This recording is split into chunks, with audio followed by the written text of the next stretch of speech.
Hello बच्चों, good morning. कैसे हैं आप सभी लोग। आज चलिए हम कल के पार्ट के आगे पढ़ रहे हैं। कल जो हम लोगों ने पढ़ा था वो चिन्ह परिपाटियों के बारे में पढ़ा था कि दर्पणों की चिन्ह परिपाटी किस प्रकार की होती है। बाएं पक्ष में ऋणात्मक और दाहिने पक्ष में धनात्मक, ऊपर की ओर धनात्मक और नीचे की ओर ऋणात्मक। तो कल हम लोगों ने इस पर काफ़ी चर्चा कर ली है। एक बार फिर से आप लोग देख लीजिए इसको, ठीक है, क्योंकि ये हमें अभी न्यूमेरिकल में काम आएगा। और इसके साथ ही साथ हम लोगों ने कल डिस्कस कर लिया लेंस का दर्पण का सूत्र। तो ये दर्पण का सूत्र आपके सामने है 1/u + 1/v + 1/u = 1/f, जहाँ पर v जो है प्रतिबिंब की दूरी है दर्पण से, u जो है वो बिंब की दूरी है दर्पण से, और f जो है वो फोकस दूरी है। तो कल हम लोगों ने इन बातों पे चर्चा की थी। जो आज हम लोग चर्चा करने जा रहे हैं वो करने जा रहे हैं आवर्धन पर। अब ये आवर्धन क्या है इसके बारे में जानते हैं। देखिए बच्चों, आवर्धन क्या है। आवर्धन गोलीय दर्पण द्वारा उत्पन्न वह आपेक्षित विस्तार है जिससे ज्ञात होता है कि प्रतिबिंब बिंब की अपेक्षा कितने गुना आवर्धित है। इसे प्रतिबिंब की ऊंचाई बिंब की ऊंचाई के अनुपात में व्यक्त किया जाता है। देखिए बड़ा ही सरल है, इसको समझते हैं। देखिए कि अगर हमने मान लीजिए किसी गोलीय दर्पण के सम्मुख कोई वस्तु को रखा और कंडीशंस के आधार पर अगर हम देखें, यहाँ पर ये C है और यहाँ पर F है, तो जैसा कि हमने बताया था कि एक किरण टकराएगी, सीधे जाएगी और किससे होकर निकल जाएगी, F से निकल जाएगी, और दूसरी किरण C से होकर निकलेगी, और ये दोनों कहीं पर C और F के बीच में इमेज फॉर्म करेंगे, उल्टी फॉर्म करेंगे। अब आप यहाँ पर देख रहे होंगे कि एक तो ये हमारी क्या है, वस्तु है, ठीक, और उसकी जो इमेज बन रही है, तो जो इमेज उसकी बन रही है वो कुछ ऐसे फॉर्म हो रही है और छोटी फॉर्म हो रही है, ठीक है, और नीचे की ओर फॉर्म हो रही है। तो हम यहाँ पर ये देख पा रहे हैं कि इन दोनों के बीच में अगर हम अनुपात में इनको अगर हम डिवाइड कर दें, तो यहाँ पर इस बात का ध्यान रखना है कि प्रतिबिंब की ऊंचाई और बिंब की ऊंचाई, प्रतिबिंब अंश के ऊपर रहे, अंश के क्षेत्र में रहेगा, और जबकि बिंब जो है वो कहाँ रहेगा, हर, क्योंकि हमेशा हर बड़ा होना चाहिए एक भिन्न के लिए। तो यहाँ हम देख पा रहे हैं ये अंश जो है, तो ये है हमारा जो प्रतिबिंब है, और हर के स्थान पर हम लोग किसको रखेंगे, वस्तु को, जिसको यहाँ पर बिंब कहा गया है। इस चीज़ को ध्यान रखेंगे, और इन्हीं का ही अनुपात कहलाता है आवर्धन। क्या कहलाता है बच्चों, आवर्धन। चलिए इसके सूत्र को देखते हैं। अगर माना कि प्रतिबिंब की ऊंचाई h डैश है, ठीक है, और बिंब की ऊंचाई h है,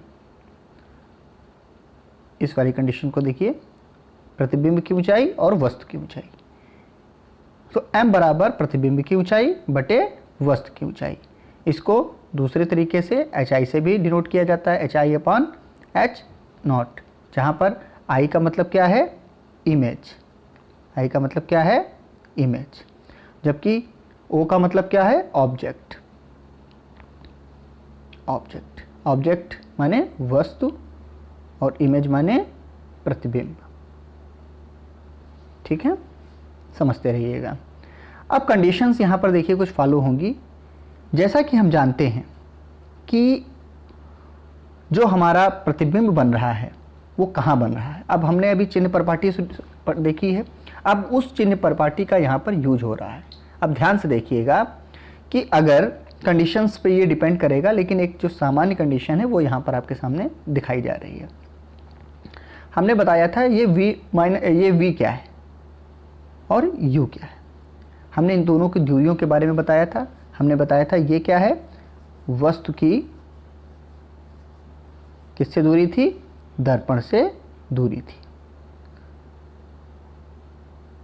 ठीक है, और v क्या था, ये आपकी जो आपकी इमेज बन रही थी, प्रतिबिंब बन रहा था, उसकी दर्पण से दूरी, ठीक है। अब जो प्रतिबिंब बन रहा है वो कैसा बन रहा है, वो उल्टा बन रहा है, अर्थात नीचे की ओर बन रहा है। एक मिनट रुकिए, आपको मैं ले चलता हूँ वहीं वाले चित्र में जो हम लोगों ने अभी देखा था। देखिए, जब कोई प्रतिबिंब ऊपर से नीचे की तरफ बन रहा हो तो वो कैसा होगा? ऋणात्मक। ठीक है, ऊंचाई नीचे की ओर अगर है तो कैसी है? ऋणात्मक है। और पीछे की ओर है तो क्या है? ऋणात्मक है। अब ध्यान दीजिएगा, यहीं पे ही आपको चीज़ों को समझना है। वस्तु कहाँ है और उसकी इमेज कहाँ बन रही है, इसको यहाँ पर समझने की आवश्यकता है। अब ध्यान से देखिए, बाईं ओर की दूरी हम लोगों ने क्या पढ़ी थी? ऋणात्मक। ठीक, दाहिनी ओर की दूरी धनात्मक। अगर वस्तु इस प्रतिबिंब इस दर्पण के बाईं ओर होती है तो वो ऋणात्मक होती है, जबकि दाईं ओर रखी जाए तो वो धनात्मक होती है। नीचे की ओर होगी तो ऋणात्मक होगी, ऊपर की ओर होगी तो धनात्मक होगी। तो अब हमको यहाँ पर देखना है कि हमारा जो वस्तु है वो कहाँ रखी है और उसका प्रतिबिंब कहाँ बन रहा है। इसीलिए यहाँ पर इसका जो मान है वो हम लोगों ने क्या किया है? ऋणात्मक लिया हुआ है। ये देखिए, एक नॉर्मल केस में अगर हम बात करते हैं अवतल दर्पणों की, तो -v/u आपको दिखाई दे रहा होगा, ये वाला। ठीक है, तो इसको हमने क्या लिखा? m बराबर -v/u। अब ये कंडीशंस पे वेरी करेगा। ये एक हमने स्टैंडर्ड, एक मानक हमने स्वरूप ले लिया इसका। अब ये स्टैंडर्ड इसके अलग अलग डिपेंड करेंगे इसके स्थितियों के अनुसार। अब उनकी स्थितियां देख लें हम। यहाँ पर हम आपको स्थितियां देखते हैं कि अगर m ऋणात्मक है तो प्रतिबिंब वास्तविक होता है। ठीक है, अगर m का मान क्या आ जाए? ऋणात्मक आ जाए तो प्रतिबिंब कैसा होगा? वास्तविक होगा। और m अगर धनात्मक आ जाता है तो प्रतिबिंब कैसा होता है? आभासी होता है। जैसा कि हम जानते हैं कि अगर अवतल दर्पण की बात करें, अभी तक आपने अवतल दर्पण को बहुत अच्छे से देखा हुआ है, तो उसकी अगर हम बात करें तो देखिए, ज़्यादातर जितने भी कंडीशंस इसमें आएंगी वो कैसी आएंगी? ये देखिए, ज़्यादातर कंडीशंस आपके बाएं पक्ष की ओर आ रही हैं।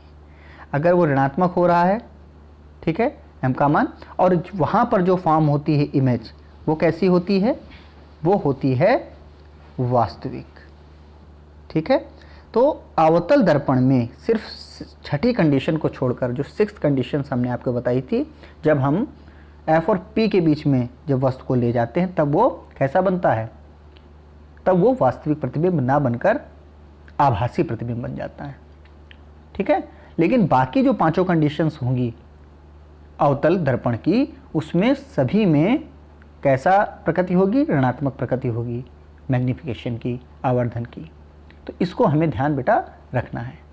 अब इसी क्रम में आगे देखते हैं। यहाँ पर अगर बात आती है कि m धनात्मक अगर हो जाता है, तो जैसा कि अभी हम लोगों ने उत्तल दर्पणों में पढ़ा था कि उसमें केवल कंडीशन जो भी बनेगी वो किधर की तरफ बनेगी? यहीं पे ही तो इमेज फॉर्म होती थी, आपको याद होगा। तो ये कौन सा एरिया है? पॉजिटिव एरिया है कि नहीं है? तो ये वाला जो एरिया हमारा है कैसा है? धनात्मक। तो यहाँ पर अगर m का मान अगर धनात्मक आ रहा है तो प्रतिबिंब भी कैसा बनेगा? आभासी बनेगा। तो इसका हमें ध्यान रखना है। HI height of image. HI क्या है? यहाँ पर हाइट ऑफ इमेज है। इसको ध्यान से देखते रहिए, स्क्रीन पर मैं बड़ा करता रहता हूँ जिसमें आपको दिक्कत ना हो। HI अगर H0 के बराबर हो, ये कंडीशन किस में आई थी? जब सेंटर ऑफ कर्वेचर पर हमारी वस्तु रखी गई थी, तब m बराबर क्या हो जाता है? 1। इसका मतलब प्रतिबिंब का आकार बिंब के आकार के बराबर हो जाता है। ठीक है, दूसरी कंडीशन देखिए, अगर इमेज बड़ी है और उसका प्रतिबिंब कैसा बन रहा है?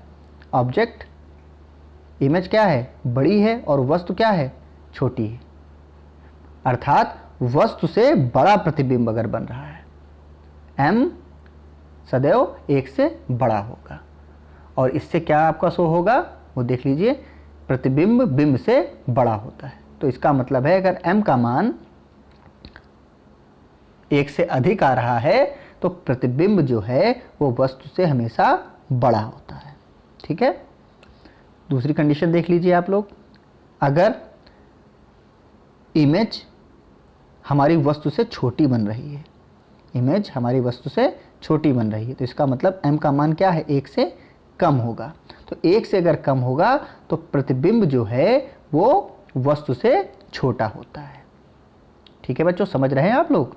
कोई दिक्कत हो आप लोग हमें व्हाट्सएप कर सकते हैं, डिस्कस कर सकते हैं, मेरे फ़ोन पर भी आप कांटेक्ट कर सकते हैं। समझना है, एक बार नहीं आएगा, दोबारा आएगा। बार बार आप इस वीडियो को देखिएगा, मैं PDF भी आपको प्रोवाइड करा रहा हूँ। मुझे पूरी उम्मीद है कि आपको ये चीज़ें आनी चाहिए।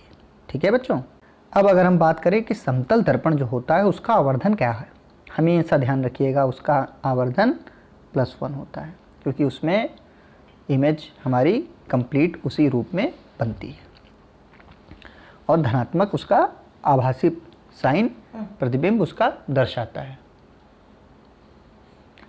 अगर m क्या है, पॉजिटिव, तो m का मान 1 से कम, तो दर्पण क्या है, उत्तल है। देखिए ध्यान दीजिए, बहुत बढ़िया चीज़ है ये प्रश्न आपका डायरेक्ट पूछ लिया जाता है बोर्ड एग्जाम्स में। देखिए फिर से, m अगर क्या है, पॉजिटिव है, लेकिन उसका मान क्या है, 1 से बड़ा है। ऊपर वाली कंडीशन में क्या था, 1 से छोटा था, तो क्या बन रहा था, वहाँ पर दर्पण उत्तल हो रहा था। लेकिन मैग्निफिकेशन का मान, आवर्धन का मान 1 से अधिक अगर है तो दर्पण क्या हो रहा है, हमारा अवतल है। ठीक है, और m अगर निगेटिव है, देखिए कंडीशंस देख लीजिए, m का मान निगेटिव है तो दर्पण अवतल है, m पॉजिटिव है लेकिन m का मान 1 से अधिक है तो दर्पण अवतल है, m पॉजिटिव है लेकिन m का मान अगर 1 से कम है तो दर्पण उत्तल है। तो इन कंडीशंस को भी हम लोग अच्छे से समझ लें, एक जगह नोट कर लें, और जब अगले सेशन में हम आपके सामने प्रश्नावली को लेकर आएंगे और हम उस पर आपको SW देंगे, होमवर्क देंगे, और आपका ये काम हम चेक भी करेंगे, जिसको आपको अपने स्क्रीनशॉट से भेजना भी होगा। तो ठीक है बच्चों, आज हम यहीं पे अपना सेशन कंप्लीट करते हैं। कल फिर मिलेंगे नए वीडियो के साथ। तब तक के लिए जय हिंद, जय भारत।